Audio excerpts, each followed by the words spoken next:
Good morning all friends. मेरे legal advice by Sheikh Javed Mohammed advocate channel पर आपका स्वागत है। आज के हमारे वीडियो का टाइटल नोटरी नियम 1956 के नियम 14 के फॉर्म XIV के कॉलम नंबर 8 पर है।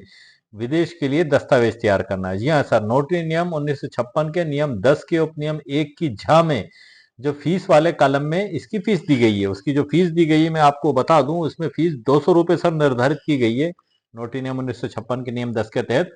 और कॉलम नंबर 8 में इसको बताया गया है कि भारत से बाहर किसी देश या स्थान में प्रभावी होने के लिए आशयित कोई लिखित ऐसे प्रारूप और भाषा में तैयार करना जो इस विधि के अनुरूप हो जहां ऐसा विलेख प्रचलित होना आशयित है। इंग्लिश में सर इसको कहेंगे preparing any instrument intend to take effect in any country और place outside India in such form and language as में confirm to the law of the place where such deed is intended to operate।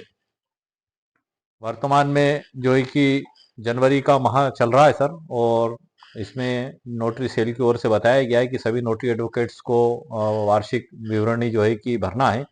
और जो नियम 56 है, जो notary नियम 1956 है, उसका जो रूल 14 है वो ये कहता है कि प्रत्येक नोटरी को हर साल जो है जनवरी माह के प्रथम सप्ताह में उसने साल भर में जो जो कार्य किए नोटरी के उनकी एनुअल रिटर्न देना होगी।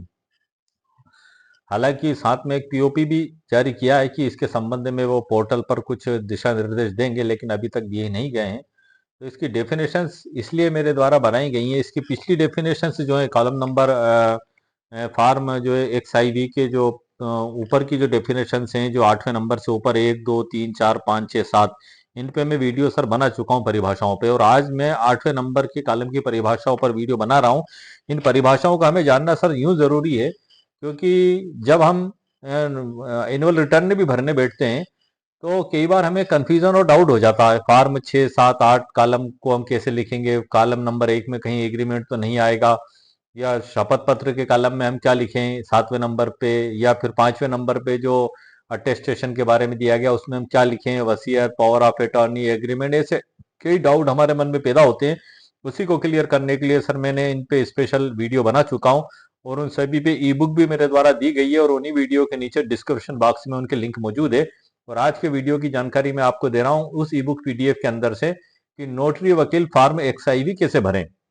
ई बुक वही है जो मैंने एक मेन ई बुक लिखी है, और उसी के अंदर से मैं आपको डेफिनेशन की जानकारी दे रहा हूँ। ई बुक की लिंक भी इस वीडियो के नीचे डिस्क्रिप्शन बॉक्स में मेरे द्वारा दे दी गई है। तो आइए सर अब हम आगे की जानकारी ई बुक PDF में से देखते हैं। आइए सर, लेट्स गो। आप देख रहे हैं सर कंप्यूटर स्क्रीन पर विदेश के लिए दस्तावेज तैयार करना, मतलब भारत से बाहर किसी देश में उपयोग में आने वाले कानूनी कागज को वहां के कानून के हिसाब से तैयार करना। उदाहरण के तौर पे यदि आपको अमेरिका में कोई प्रॉपर्टी बेचना है और वहां के हिसाब से पावर ऑफ अटॉर्नी तैयार करनी है तो इसकी फीस 200 रुपए भारत में। यह कॉलम नोटरी की ड्राफ्टिंग यानी दस्तावेज लिखने की कुशलता से संबंधित है। इसे कानूनी रूप में विदेश में प्रभावी होने के लिए लिखत तैयार करना कहा जाता है। अब इसको विस्तार से देख लेते हैं। नंबर 1, विदेश के लिए दस्तावेज तैयार करने का जो विस्तृत अर्थ है, हर देश में अपने कानून और दस्तावेज बनाने के अलग अलग प्रारूप होते हैं, अलग अलग नियम होते हैं। यदि कोई भारतीय नागरिक विदेश में कोई कानूनी काम करना चाहता है और उसे उस देश की कानूनी भाषा और नियमों के अनुसार कागज तैयार करने की आवश्यकता आ गई। नोटरी का काम केवल यह मोहर लगाना नहीं है कि सिर्फ मोहर लगा दे और उसको दे दे, बल्कि उस देश की विधि के अनुरूप दस्तावेज को लिखना और तैयार करना है। इसमें नोटरी अपनी कानूनी विशेषज्ञता का उपयोग करते हैं। विस्तार 2 है अमेरिका में संपत्ति की बिक्री। ये सर मैंने एक उदाहरण के तौर पे लिया है, सिर्फ इसको उदाहरण ही मानना। आप मान लीजिए कि श्रीमान वर्मा भारत में रहते हैं, लेकिन उनकी अमेरिका USA में एक संपत्ति है जिसे वो बेचना चाहते हैं। ये मतलब पावर ऑफ अटॉर्नी से मतलब नहीं सर, कोई सा भी दस्तावेज हो सकता है। ये सिर्फ एक एग्जांपल के लिए मैंने लिया पावर ऑफ अटॉर्नी, आपको समझाने के लिए खाली जरूरत। नंबर 1, अमेरिका के कानून के अनुसार संपत्ति बेचने के लिए एक विशेष प्रकार का मुख्तियारनामा, जिसे हम पावर ऑफ अटॉर्नी कहते हैं, चाहिए, जो वहां की स्थानीय कोर्ट में मान्य हो। नंबर 2 है सर, इसमें नोटरी की भूमिका क्या होगी। इसमें श्रीमान वर्मा नोटरी के पास जाते हैं और नोटरी अमेरिका के कानून के हिसाब से उस पावर ऑफ अटॉर्नी का मसौदा मतलब ड्राफ्ट तैयार करते हैं वहां उसमें वे सभी कानूनी शर्तें लिखते हैं जो अमेरिका में जरूरी है। नंबर तीसरा है सर इसमें परिणाम। नोटरी द्वारा तैयार किया गया यह कागज जब अमेरिका में भेजा जाता है तो वहां की सरकार इसे स्वीकार कर लेती है, क्योंकि यह उन्हीं के नियमों के अनुसार बना है। इसमें बीच में और भी प्रोसेस होती है, ऐसा नहीं है कि नोटरी वकील साहब ने सिप्पा ठील सिप्पा लगाए डायरेक्ट पेश कर दिया। बीच की भी प्रोसेस होती है गवर्नमेंट से रिलेटेड जो है। इसमें कौन से काम आ सकते हैं? विदेशी विश्वविद्यालय, पढ़ाई के लिए विदेश जाने वाले छात्रों के लिए विशेष हलफनामे तैयार करना। व्यवसाय, विदेशी कंपनियों के साथ व्यापारिक अनुबंध तैयार करना। और पारिवारिक, विदेश में रहने वाले परिजनों के लिए अनापत्ति प्रमाण पत्र एनओसी या अभिभावक घोषणा तैयार करना। वसीयत, यदि किसी व्यक्ति की संपत्ति भारत और विदेश दोनों जगह है तो इसके लिए अंतर्राष्ट्रीय वसीयत तैयार करना। नंबर चौथा है सर, यह कॉलम 9 से कैसे अलग है? कॉलम नंबर 8, यह वाला इसमें नोटरी दस्तावेज खुद लिखता या तैयार करता है। और 9 में है, इसमें दस्तावेज पहले से तैयार होता है और नोटरी केवल उस पर अपनी मोहर लगाकर उसको वेरीफाई करता है। विवरणी में, जो वार्षिक विवरणी है उसमें कैसे लिखेंगे हम इसको? एनुअल वाले जो कॉलम 11 कॉलम दिए हैं इसमें जब आप XIV फॉर्म भरेंगे तो कॉलम नंबर 8 में मामलों की संख्या, साल भर में आपने विदेश में उपयोग के लिए कितने दस्तावेज तैयार किए आपको उसकी गिनती लगा लेना है। फीस, आपकी भेजी गई PDF फीस 10 के अनुसार निर्धारित फीस 200 रुपए, जो बुक में भी मैंने देखी सर। यदि आपने साल भर में 10 ऐसे दस्तावेज तैयार किए हैं तो फीस वाले कॉलम में आपको 2000 रुपये लिखना होंगे। क्यों? 10 गुणित 200 इज इक्वल टू 2000 होगा पूरे साल भर का। सरल शब्दों में हम देख लेते हैं, यह कॉलम नोटरी की उस सेवा का रिकॉर्ड है जहां वह एक अंतर्राष्ट्रीय कानूनी लेखक है, लेखक के रूप में कार्य करता है। यह काम काफी जिम्मेदारी वाला होता है क्योंकि एक छोटी सी गलती विदेश में दस्तावेजों को रद्द करवा सकती है। तो ये सर मैंने आपको आज के हमारे वीडियो की परिभाषा पे मुकम्मल कानूनी जानकारी दे दी है। अब मैं आपको ई बुक PDF से भी परिचय करा देता हूँ। इसके टाइटल से आप देख रहे हैं सर, ये सबसे ऊपर शीर्षक में नोटरी अपनी वार्षिक विवरणी फॉर्म XIV कैसे भरें, 11 कॉलमों की पूरी जानकारी सरल उदाहरणों के साथ। इसी बुक PDF में मैंने पूरे 11 उदाहरणों की सरल उदाहरण, पूरे 11 जो कार्य हैं फॉर्म XIV में जो दिए गए हैं उन पूरे 11 कार्यों की सरल उदाहरणों के साथ सरल परिभाषा इसमें लिखी है। उसके अलावा फॉर्म XIV का प्रारूप, उसको भरने का तरीका, उसका डेमो उदाहरण, ये सब कुछ इसी बुक PDF में आपके लिए दिया गया है। बुक के अंदर जो फीस दी गई है उसका भी PDF बना के मैंने इसमें अपलोड कर दिया है, उसको सरल भाषा में लिखा भी है सरल तरीके से समझाते हुए। इसी प्रकार से जो फॉर्म XIV है जो बुक में दे रखा है उसका भी PDF बना के सर ई बुक PDF में अपलोड कर दिया है। और साथ ही सुंदर अक्षरों में मैंने उसको टाइप भी किया हुआ है। इसी के साथ इसका एक स्पेशल PDF मैंने अलग से बनाया है कि यदि आपको आवश्यकता महसूस होती है तो आप उस PDF को निकाल कर कलम से भरकर सीधे नोटरी सेल PDF बनाकर आप भेज सकते हैं। आपके टाइप का भी झंझट खत्म हो जाएगा, उसमें टाइप में होने वाली अशुद्धियों का जो डर बना रहता है वो भी आपको नहीं रहेगा। मैंने काफी खूबसूरत अंदाज में और बड़े ही साफ और सुथरे तरीके से उस PDF को आपके लिए तैयार किया है। उसकी लिंक भी इसी वीडियो के नीचे डिस्क्रिप्शन बॉक्स में मेरे द्वारा दे दी गई है। और ये जो ई बुक है जिसके अंदर से मैंने आपको जानकारी दी, इसमें और भी बहुत कुछ डिटेल जानकारियां हैं नोटरी एडवोकेट्स के लिए।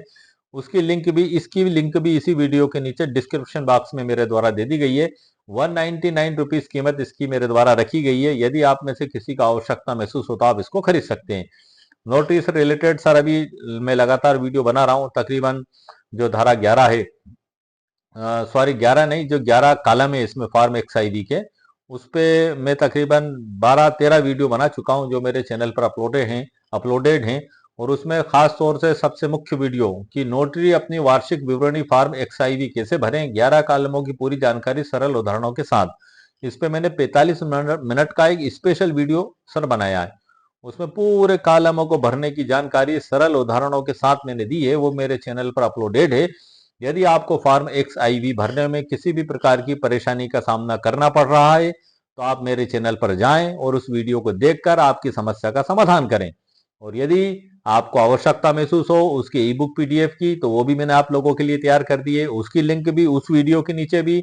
और तमाम अभी जो मैंने 10-12 वीडियो मैंने आपके लिए बनाए उसमें सभी वीडियो के नीचे लिंक आपको मिल जाएगी। इसके अलावा नोटरी रजिस्टर के 11 कॉलम, इस पे मैंने 8 महीने पहले सर एक वीडियो बनाया था और ई बुक PDF भी बनाया था, लेकिन उसमें बहुत कुछ संशोधन और चेंज हो चुके हैं। इसलिए मैंने उस नई ई बुक PDF को भी 11 कॉलमों की बना के इन सभी वीडियो के नीचे उसकी लिंक भी दे दी है। How to use notary seal complete guide, इसकी लिंक भी सर इन वीडियो के नीचे मेरे द्वारा दे दी गई है। आप जब उस पर क्लिक करेंगे तो आपके सामने भुगतान का ऑप्शन आएगा। जैसे ही आप 199 रुपीज का भुगतान करेंगे आपकी ईमेल पर डाउनलोड का मैसेज आ जाएगा। जब आप डाउनलोड पर क्लिक करेंगे तो ये आपके कंप्यूटर पर, मोबाइल पर और स्मार्टफोन पर डाउनलोड हो जाएगी। आप इसको वहां पढ़ सकते हैं और आपकी प्रॉब्लम का सॉल्यूशन कर सकते हैं। वर्तमान में नोटिस से रिलेटेड ही सर मैं वीडियो बना रहा हूँ, क्योंकि वार्षिक विवरणी भरने का ये समय चल रहा है और अभी तक कोई पीओपी भी जारी नहीं किया गया है। तो इसलिए मेरे द्वारा वीडियो बनाए गए हैं कि यदि आपको किसी भी प्रकार की समस्या का सामना करना पड़ रहा है तो वो दूर हो सके। ये एक मेरा प्रयास है, एक मेरी कोशिश है। ऑल इंडिया के सभी नोटरी एडवोकेट्स के लिए है सर मेरा वीडियो, किसी स्टेट के लिए नहीं है, क्योंकि नोटरी एक्ट 1952 और नोटरी नियम 1956 पूरे ऑल इंडिया में लागू हैं। तो इसलिए यदि आपको इससे रिलेटेड और कोई भी जानकारी या आपको आवश्यकता महसूस होती है तो आप वीडियो के नीचे कमेंट जरूर करें। मुझे जब भी समय मिलेगा उस कमेंट्स का जवाब भी देने की कोशिश करूंगा और उस पर वीडियो बनाने की भी कोशिश करूंगा। मैं लगभग सभी कमेंट्स को देख पढ़ लेता हूं सर, जब भी मुझे समय मिलता है।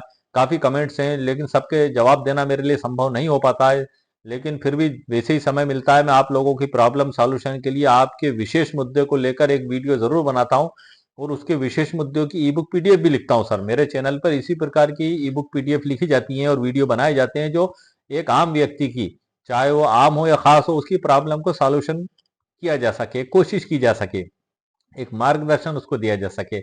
इसी मकसद से मेरे द्वारा वीडियो भी बनाए जाते हैं और ई बुक पीडीएफ भी तैयार की जाती है।